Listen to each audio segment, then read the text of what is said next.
Dès les premières heures de la matinée, une atmosphère inhabituelle semblait peser sur Marseille, comme si la lumière elle-même portait en elle une tension sourde, invisible mais persistante, annonçant que quelque chose d'irréversible s'était produit.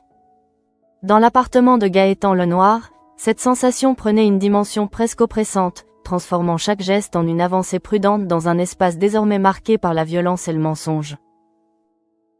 Steve Brudet, présent sur les lieux pour procéder à l'analyse, avançait avec une concentration mêlée d'inconfort, ressentant une chaleur étrange et une gêne croissante sans parvenir immédiatement à en identifier la cause. À ses côtés, Charlotte Dubois poursuivait son inspection avec méthode, attentive aux moindres détails, tentant de reconstruire une chronologie encore floue, mais dont les incohérences commençaient à apparaître à mesure que les indices se dévoilaient. Le basculement survint sans prévenir, dans un geste aussi banal que fatal, lorsque Steve posa la main sur la porte de l'appartement. En une fraction de seconde, une brûlure intense envahit ses yeux, provoquant une douleur violente et immédiate qui le força à reculer, désorienté, incapable de maintenir une vision claire.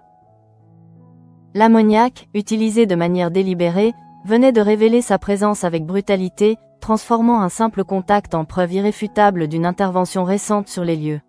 Ce qui aurait pu passer pour un accident prit alors une signification beaucoup plus inquiétante.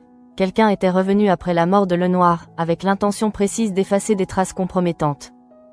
Cette découverte modifia profondément la perception de la scène, faisant basculer l'enquête dans une nouvelle dimension où la préméditation et le sang-froid devenaient des éléments centraux.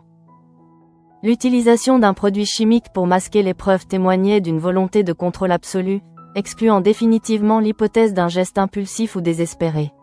L'idée d'un suicide, déjà fragile, commençait à s'effondrer sous le poids des faits. Lorsque Vadim arriva pour porter assistance à Steve, son intervention dépassa rapidement le simple geste médical. Tandis qu'il s'occupait de soulager les effets de l'ammoniac avec précision, son regard parcourait l'appartement avec une acuité nouvelle, comme si chaque élément prenait soudain un sens différent. Les paroles de Steve, encore marquées par la douleur, agirent comme un déclencheur décisif, confirmant ce que Vadim pressentait déjà sans vouloir encore l'admettre pleinement. La mort de Lenoir ne pouvait être qu'un meurtre. À partir de cet instant, la logique de l'enquête se réorganisa dans son esprit avec une clarté troublante. L'intervention postérieure sur les lieux, la tentative d'effacement des traces, la maîtrise apparente du geste. Tout indiquait la présence d'un individu capable de revenir sur une scène de crime avec un sang-froid remarquable, au risque d'être découvert. Ce type de comportement impliquait non seulement une détermination forte, mais également une préparation, voire une habitude. Au commissariat, cette évolution de l'enquête trouvait un écho dans les découvertes effectuées par Jean-Paul Bauer et Charlotte. L'analyse du second ordinateur de Lenoir avait permis de mettre au jour une série de photographies d'Elliott, soulevant de nouvelles interrogations quant aux motivations de la victime et aux liens qu'elle entretenait avec son entourage. Cette fixation étrange ne correspondait pas à un hasard, et Bauer, fidèle à son instinct, refusa d'ignorer cet élément troublant, décidant de convoquer à nouveau Elliott afin de comprendre l'origine de cette obsession. Pendant que ces pistes se développaient, Vadim poursuivait son raisonnement, s'appuyant sur les observations de Stanislas, dont l'analyse apporta un éclairage déterminant.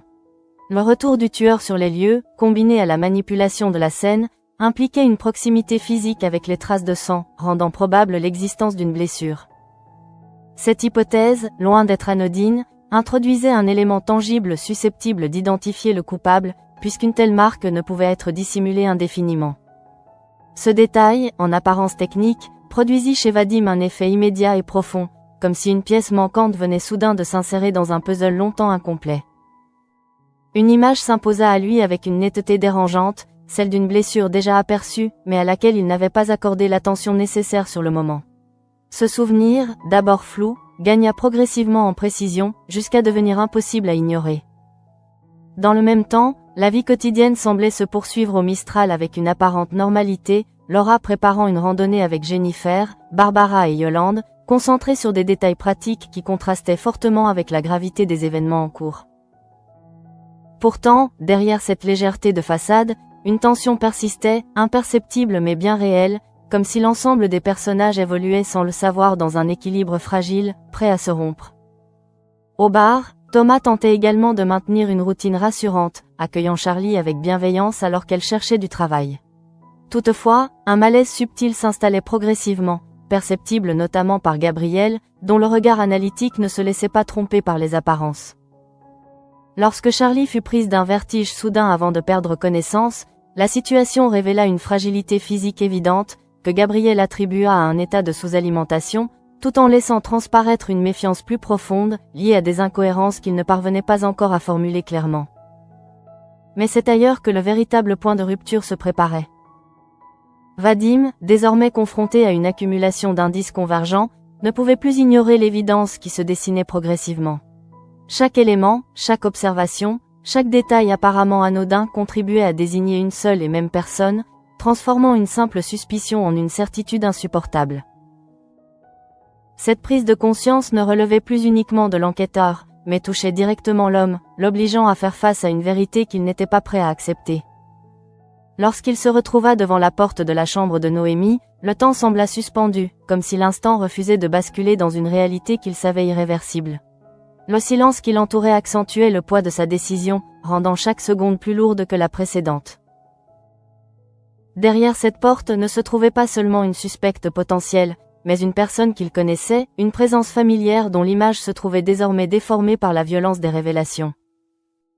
Cette dualité, entre la nécessité de révéler la vérité et la peur de la perdre, paralysa son geste un instant, avant qu'il ne trouve la force de frapper, conscient que cet acte marquait le début d'un affrontement dont les conséquences dépasseraient largement le cadre de l'enquête. À cet instant précis, Vadim comprit que ce qu'il s'apprêtait à découvrir ne remettrait pas seulement en cause les faits, mais bouleverserait profondément les liens humains qui structuraient son existence, faisant voler en éclats toute illusion de sécurité ou de confiance qu'il avait pu conserver jusque-là. Et lorsque la porte s'ouvrit, ce ne fut pas seulement une confrontation qui commença, mais la chute silencieuse d'un monde qu'il croyait encore intact. La porte s'ouvrit lentement, sans précipitation, comme si le moment lui-même refusait de se livrer trop vite, laissant planer une tension dense entre Vadim et Noémie. Dès les premières secondes, quelque chose changea dans l'air, une sensation imperceptible pour un regard extérieur, mais qui pour Vadim prit immédiatement la forme d'une certitude troublante. Il n'était plus simplement face à une personne qu'il connaissait, mais face à une vérité qu'il avait tenté, jusqu'au dernier instant, de repousser. Noémie se tenait là, dans l'espace familier de sa chambre, mais ce décor banal semblait désormais étranger, presque hostile, comme si chaque objet participait silencieusement à dissimuler ce qui venait d'être révélé. Son regard, d'abord surpris, se fixa sur Vadim avec une intensité inhabituelle, cherchant à comprendre ce qui se jouait dans ce face-à-face inattendu. Pourtant, derrière cette apparente maîtrise, une tension infime trahissait un déséquilibre naissant, une fissure dans le contrôle qu'elle s'efforçait de maintenir. Vadim, lui, avançait avec lenteur, mesurant chacun de ses gestes, comme pour retarder l'instant où les mots deviendraient irréversibles. Son esprit, pourtant, n'avait plus rien d'hésitant. Tout ce qu'il avait vu, entendu, analysé depuis l'intervention chez Lenoir s'était structuré en une ligne claire, implacable, qui menait inexorablement jusqu'à elle. La blessure, les traces effacées, la logique du crime, tout convergeait avec une précision presque insoutenable. Il observa sa main, ce détail qui, jusque-là, n'avait été qu'une simple information, mais qui désormais prenait une dimension centrale. Cette blessure, anodine en apparence, devenait la preuve silencieuse d'une présence sur les lieux, d'un contact direct avec la violence qui avait coûté la vie à Lenoir. Ce n'était plus une hypothèse, mais une évidence qui s'imposait avec une brutalité froide. Noémie tenta de maintenir une posture de normalité, mais son regard glissa, imperceptiblement, comme si une partie d'elle cherchait déjà une issue, une échappatoire face à une situation qu'elle sentait lui échapper. Ce léger mouvement, presque invisible, confirma à Vadim ce qu'il redoutait. Ce n'était pas la réaction d'une innocente confrontée à une accusation absurde, mais celle d'une personne qui mesurait déjà les conséquences de ce qui allait être dit. Le silence s'étira, chargé de non-dits, avant que Vadim ne brise cette immobilité avec une détermination qui ne laissait plus place au doute. Ce qu'il formulait n'était pas une question, ni même une accusation lancée à la légère, mais la restitution d'un raisonnement construit, étape par étape, jusqu'à devenir incontestable. Il évoqua la visite chez Lenoir, le moment où tout avait basculé, la violence du geste, puis le retour sur les lieux, calculé, méthodique, destiné à effacer les traces et à réécrire la scène du crime. À mesure que ces paroles prenaient forme, Noémie sentit le sol se dérober sous ses certitudes. Elle tenta de résister, de nier, de s'accrocher à une version qui lui permettrait de reprendre le contrôle, mais chaque élément avancé par Vadim venait refermer un peu plus l'étau autour d'elle. Ce n'était plus une confrontation entre deux versions, mais l'effondrement progressif d'un mensonge face à une réalité trop précise pour être contestée. Pourtant, ce qui troubla le plus Vadim ne fut pas le déni initial, mais la manière dont Noémie réagit ensuite. Il n'y eut pas de panique immédiate, pas de rupture brutale, mais une forme de résistance intérieure, presque idéologique, comme si ce qu'elle avait fait ne relevait pas, à ses yeux, d'un crime ordinaire. Cette nuance, à peine perceptible, transforma profondément la perception qu'il avait d'elle. Il comprit alors que le geste de Noémie ne s'inscrivait pas dans une logique de violence gratuite, mais dans une construction mentale plus complexe, plus dérangeante. Elle ne se percevait pas comme une meurtrière au sens classique, mais comme quelqu'un qui avait agi pour corriger une injustice, pour mettre fin à une menace qu'elle jugeait insupportable. Cette rationalisation, loin d'atténuer la gravité des faits, les rendait au contraire plus inquiétants, car elle révélait une capacité à justifier l'irréparable. Vadim sentit alors une fracture s'ouvrir en lui, un conflit violent entre l'homme et l'enquêteur. D'un côté, tout en lui refusait d'accepter que Noémie puisse être celle qu'il cherchait, que cette personne qu'il avait côtoyée, comprise, peut-être même protégée, puisse avoir franchi une limite aussi irréversible. De l'autre, chaque élément de son raisonnement, chaque détail concret, le poussait à reconnaître l'évidence. Cette tension intérieure le déstabilisa profondément, rendant sa position intenable. Il n'était plus seulement celui qui dévoilait la vérité, mais celui qui devait en assumer les conséquences humaines. Et ces conséquences prenaient un poids particulier face à Noémie, dont le regard oscillait désormais entre défi et détresse, comme si elle se trouvait elle-même au bord d'un précipice. Lorsqu'elle comprit qu'elle ne pourrait pas inverser la situation, quelque chose changea dans son attitude. Le masque qu'elle tentait de maintenir commença à se fissurer, laissant apparaître une fatigue profonde, une forme d'épuisement moral qui dépassait largement le cadre de cette confrontation. Ce n'était plus seulement la peur d'être découverte qui la traversait, mais le poids de ce qu'elle avait fait, accumulé, peut-être répété. Car derrière le meurtre de Lenoir, une autre réalité semblait se dessiner, plus vaste, plus troublante. Vadim, en poursuivant son raisonnement, laissa entendre que ce geste n'était peut-être pas isolé, qu'il existait d'autres situations similaires, d'autres interventions invisibles, guidées par la même logique de justice personnelle. Cette hypothèse, lourde de sens, fit vaciller encore davantage l'équilibre déjà fragile de Noémie. Elle ne répondit pas immédiatement, mais son silence devint en lui-même une forme d'aveu, un espace où la vérité se laissait deviner sans être explicitement formulée. Ce silence, chargé d'une intensité presque insoutenable, pesa plus lourd que n'importe quelle parole, transformant la confrontation en un moment suspendu, où tout semblait déjà décidé. Vadim sentit alors une vague de douleur l'envahir, une émotion qu'il n'avait pas anticipée, qui le dépassait et le rendait vulnérable d'une manière qu'il ne contrôlait plus. Il n'y avait plus de distance, plus de neutralité possible. Ce qu'il vivait là n'était pas seulement une étape de l'enquête, mais une rupture intime, une perte irréversible de confiance et de repères. Face à lui, Noémie semblait elle aussi au bord de la rupture, oscillant entre la volonté de se défendre et celle de fuir, comme si son esprit cherchait désespérément une issue qui n'existait plus. L'espace de la chambre, autrefois familier, se transformait en un piège, un lieu clos où chaque seconde renforçait la pression. Finalement, ce ne fut ni une confession claire, ni un affrontement explosif qui marqua la fin de cet échange, mais une forme d'épuisement mutuel, un moment où les mots cessèrent d'avoir du sens face à l'évidence. Vadim comprit qu'il avait atteint un point de non-retour, que ce qu'il venait de mettre au jour ne pouvait plus être effacé, ni ignoré. En quittant la chambre, il ne ressentit ni soulagement, ni satisfaction, mais un vide profond, comme si la vérité, une fois révélée, avait emporté avec elle une partie de ce qu'il constituait. Derrière lui, Noémie restait seule, enfermée dans ses choix, confrontée à une réalité qui ne lui laissait désormais que deux options, affronter les conséquences ou disparaître. Et pendant que Vadim s'éloignait, chaque pas le rapprochait non pas d'une conclusion, mais d'un effondrement intérieur qu'il ne pourrait plus contenir longtemps. Lorsqu'il quitta la chambre de Noémie, Vadim ne ressentit pas immédiatement l'impact de ce qui venait de se produire. Son corps avançait mécaniquement dans le couloir, guidé par une habitude presque automatique, tandis que son esprit, lui, semblait figé dans un instant suspendu, incapable de suivre le mouvement. Tout s'était joué en quelques minutes, mais ces minutes avaient suffi à faire basculer sa perception du monde, à fissurer des certitudes qu'il croyait solides. À mesure qu'il s'éloignait, le silence autour de lui devenait de plus en plus pesant, comme si chaque pas résonnait avec une intensité démesurée. Ce n'était pas seulement la confrontation qui le hantait, mais ce qu'elle révélait de lui-même. Il n'avait pas seulement découvert une vérité, il avait été forcé de reconnaître qu'il avait, d'une certaine manière, refuser de la voir plus tôt, comme si une part de lui avait consciemment fermé les yeux pour préserver une illusion. Cette prise de conscience le frappa avec une violence retardée, transformant peu à peu son malaise en une douleur diffuse, profonde, difficile à contenir. Il ne s'agissait plus d'une simple déception ou d'un choc, mais d'un véritable effondrement intérieur, un moment où toutes les lignes de repère disparaissaient simultanément. Ce qu'il venait de perdre n'était pas seulement une confiance, mais une vision du réel dans laquelle il avait trouvé un équilibre fragile. Lorsqu'il arriva devant le commissariat, il s'arrêta sans vraiment s'en rendre compte. Le bâtiment, habituellement symbole d'ordre et de structure, lui apparut soudain étrangement distant, presque inaccessible.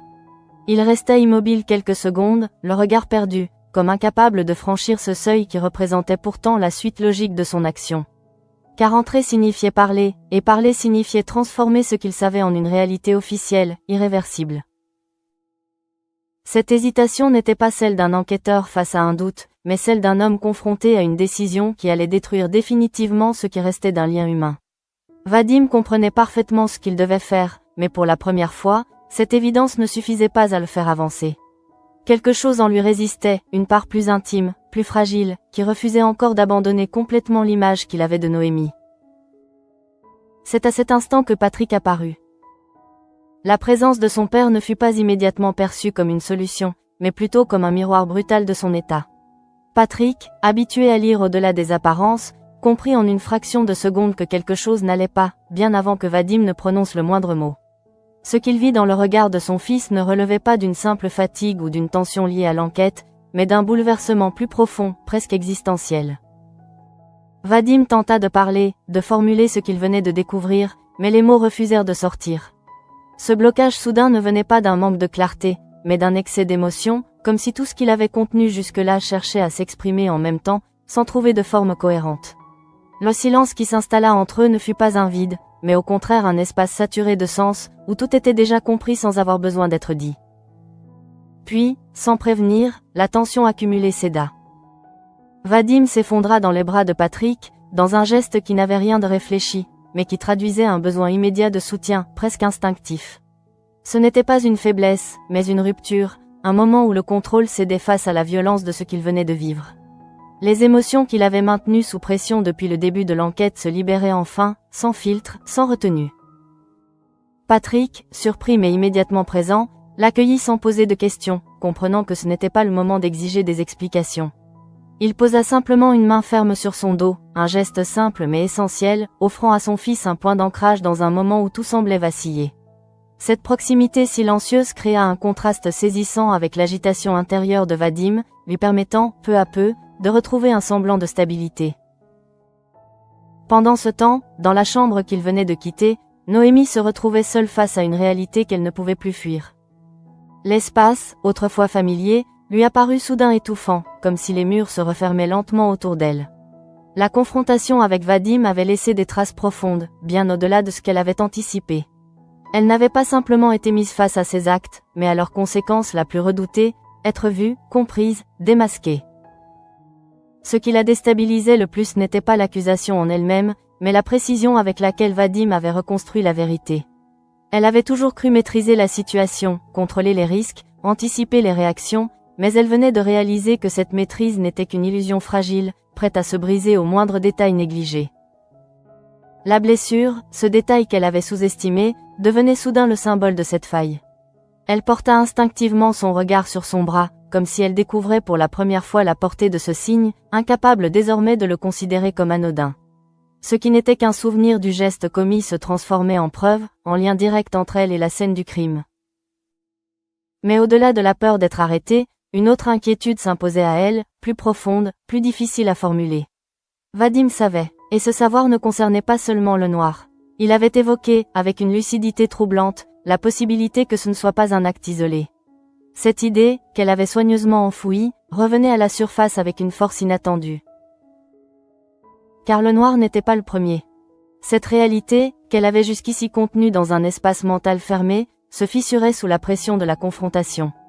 Chaque souvenir, chaque décision passée, revenait avec une intensité accrue, comme si son esprit refusait désormais de maintenir cette séparation artificielle entre ce qu'elle avait fait et ce qu'elle en pensait. La panique s'installa progressivement, non pas sous la forme d'une agitation désordonnée, mais comme une montée lente, inexorable, d'un sentiment d'urgence. Elle comprenait que le temps jouait désormais contre elle, que chaque minute la rapprochait d'un point où elle n'aurait plus aucun contrôle. Deux options s'imposaient à elle, avec une clarté brutale. Se dénoncer. Ou fuir.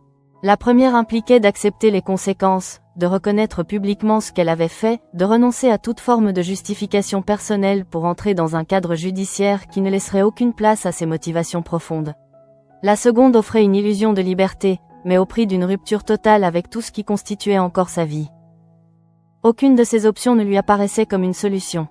Elle se leva, fit quelques pas dans la pièce, incapable de rester immobile, cherchant dans le mouvement une réponse qui ne venait pas.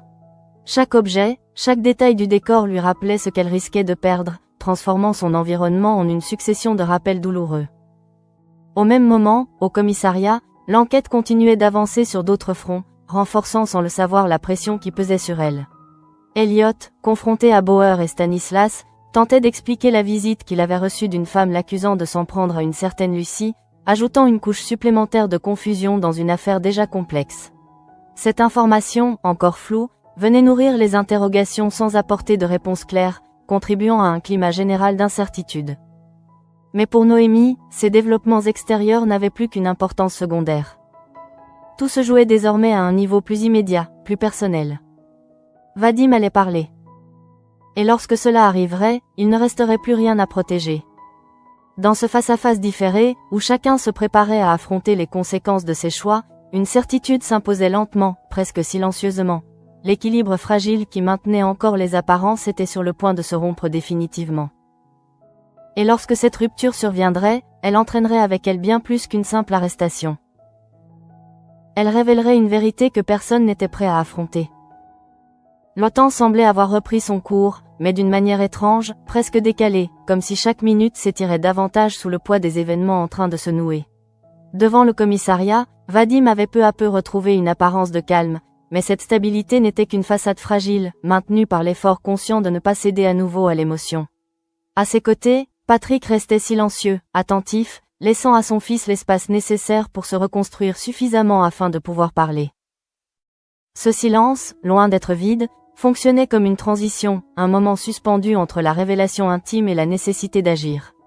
Patrick, avec son expérience, comprenait que ce qui se jouait dépassait largement le cadre d'une simple avancée dans une enquête. Il ne s'agissait pas seulement de faits, mais de liens humains brisés, de confiance détruite, de cette frontière délicate où le professionnel et le personnel cessent de pouvoir être séparés. Progressivement, Vadim trouva les mots, non pas dans une explosion soudaine, mais dans une formulation lente, presque contrôlée, comme s'il devait d'abord organiser sa propre compréhension avant de la transmettre. Il évoqua les éléments matériels, la scène chez Lenoir, l'utilisation de l'ammoniac, la blessure, puis, avec une hésitation à peine perceptible, il prononça enfin le nom de Noémie.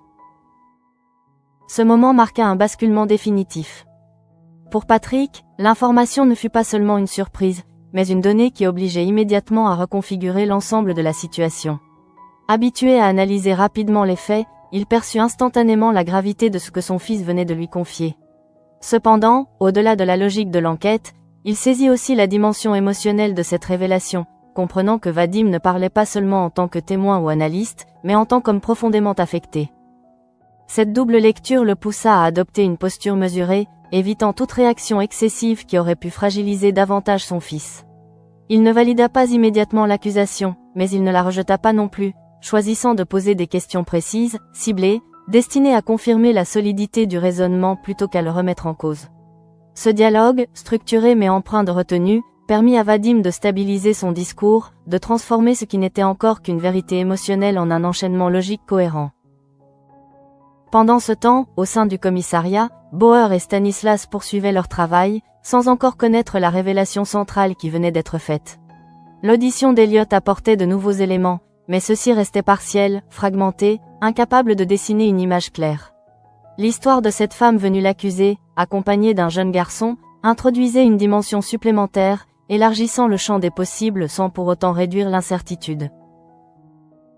Ce foisonnement d'informations contribuait à créer une tension diffuse, un sentiment que quelque chose d'important se jouait en arrière-plan, sans encore être pleinement identifié. Chaque piste semblait ouvrir vers une autre, sans qu'aucune ne permette de conclure définitivement, renforçant l'impression d'un système complexe, presque labyrinthique. Mais pour Patrick, après les paroles de Vadim, l'enquête venait de changer de nature. Il ne s'agissait plus de chercher un coupable inconnu, mais de vérifier une hypothèse précise, lourde de conséquences. Cette orientation nouvelle exigeait une prudence extrême, car une erreur pourrait non seulement compromettre l'enquête, mais aussi détruire irrémédiablement des vies. Patrick le savait, et cette conscience renforçait encore le poids de la responsabilité qui reposait désormais sur ses épaules. Dans un autre espace, isolé de ces échanges, Noémie continuait de lutter contre la montée de la panique qui s'imposait à elle avec une force croissante.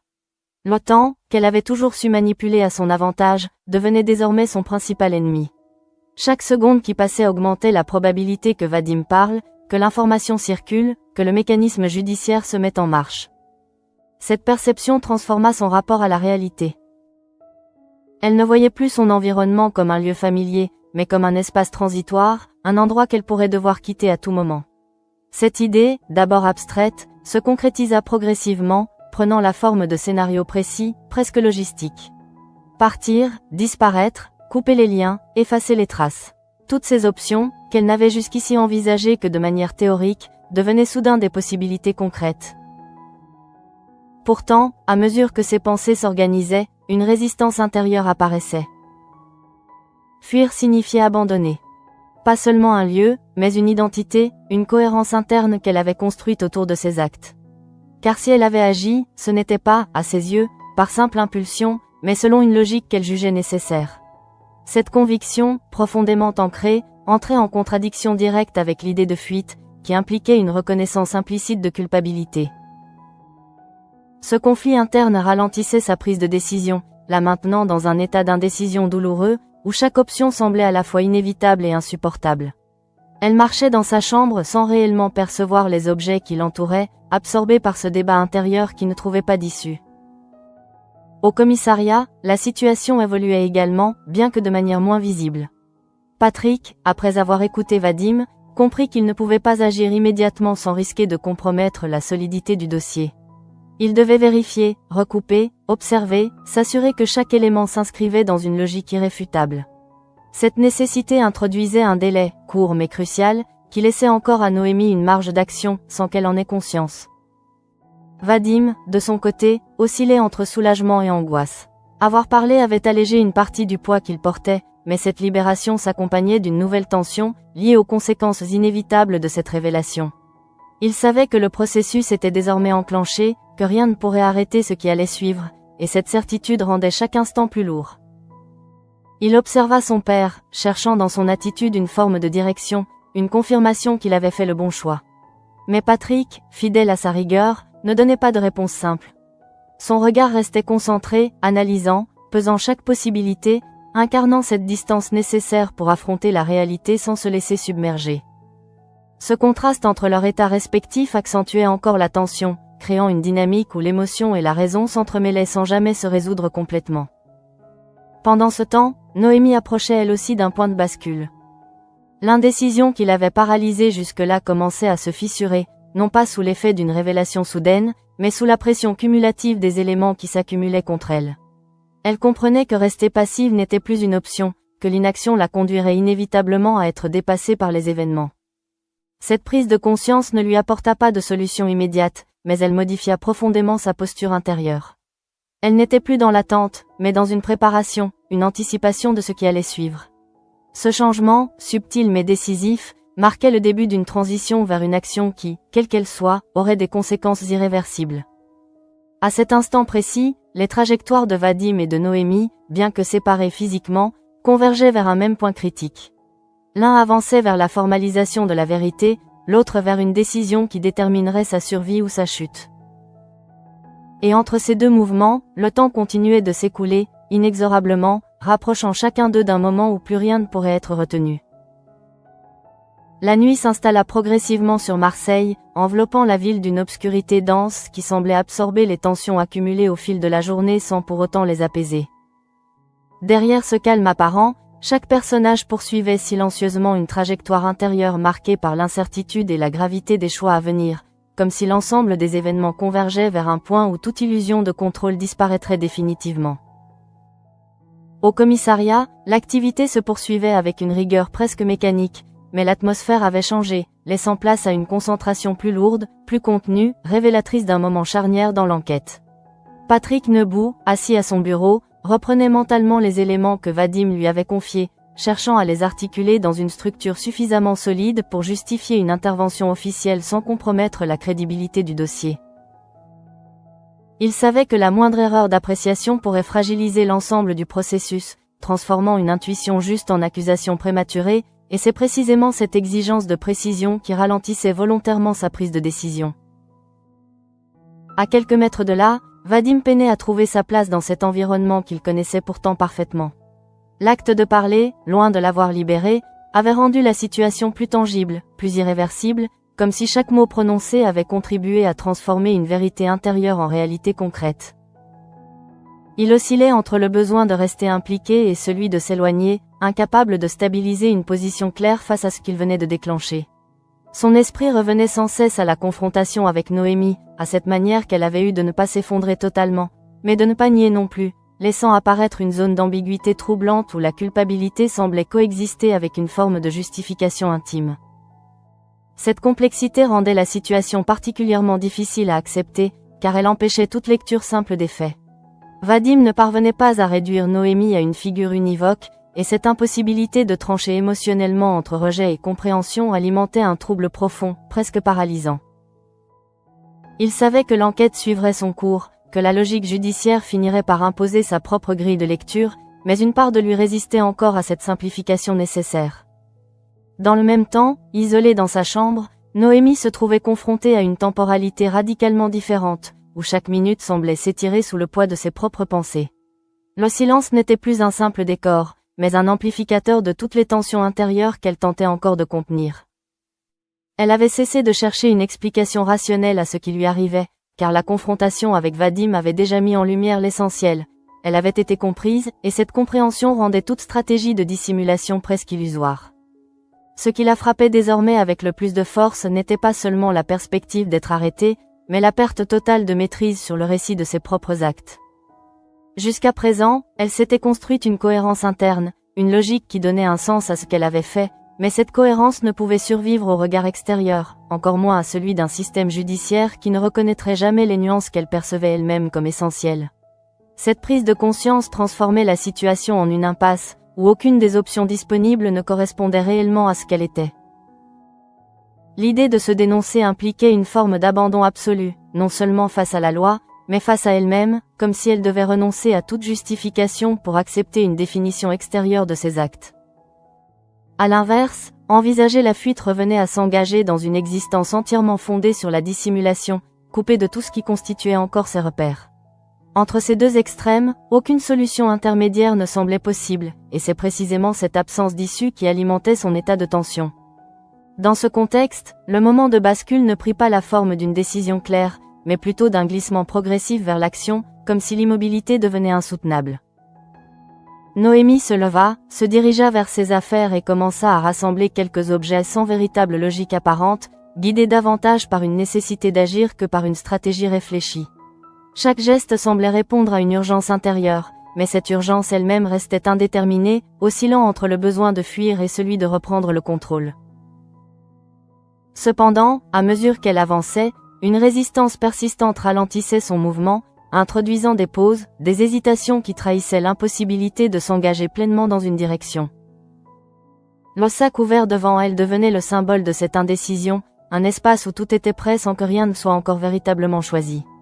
Elle s'immobilisa finalement, le regard fixé sur ce qu'elle venait de préparer, consciente que ce moment suspendu contenait déjà la réponse, même si elle refusait encore de la formuler clairement. Au commissariat, Patrick poursuivait son travail avec une rigueur intacte, lançant discrètement les premières vérifications nécessaires pour confirmer les éléments évoqués par Vadim. Cette approche prudente introduisait un décalage entre la vitesse des événements vécus par Noémie et le rythme plus mesuré de l'enquête, créant une zone d'incertitude où tout pouvait encore basculer. Vadim, en observant cette progression, comprit que le processus était désormais enclenché, même s'il n'avait pas encore atteint son point visible, et cette compréhension renforça son sentiment d'avoir initié quelque chose qui le dépassait désormais complètement. Dans cet entre-deux, une pensée s'imposa à lui avec une insistance nouvelle, celle de la fuite possible de Noémie. Cette hypothèse, loin d'apporter une forme de clarté, accentuait au contraire son trouble, car elle introduisait une dimension supplémentaire dans son conflit intérieur. Une fuite confirmerait les faits, mais elle empêcherait toute confrontation finale, toute possibilité d'entendre, de comprendre, ou même de clore symboliquement ce qui venait de se briser. Cette incertitude, partagée à distance entre les deux personnages, renforçait l'intensité du moment sans qu'aucun d'eux ne puisse agir directement sur l'autre. Les trajectoires restaient séparées, mais étroitement liées, chacune avançant vers un point de rupture qui semblait désormais inévitable. Dans la chambre, Noémie resta immobile de longues secondes, suspendue entre deux décisions qui continuaient de se neutraliser mutuellement. Le silence qui s'installait n'était plus celui de l'attente, mais celui d'une résolution imminente, un espace où le moindre geste pouvait redéfinir l'ensemble de la situation. Elle prit une inspiration lente, comme pour stabiliser ce qui pouvait encore l'être, consciente que le temps dont elle disposait était désormais limité. Au même moment, au commissariat, Patrick leva brièvement les yeux de son bureau, comme si une intuition diffuse venait troubler sa concentration, tandis que Vadim ressentait une tension inexplicable, une impression que quelque chose se jouait ailleurs, hors de son champ immédiat, mais en lien direct avec ce qu'il venait de déclencher. Dans cette simultanéité silencieuse, où chacun avançait sans voir l'autre, une certitude s'imposait avec une clarté implacable. Quel que soit le choix de Noémie, qu'il s'agisse de fuir ou d'affronter les conséquences, ce choix marquerait une rupture définitive, non seulement dans le déroulement de l'enquête, mais dans l'équilibre fragile des relations qui unissaient encore les personnages.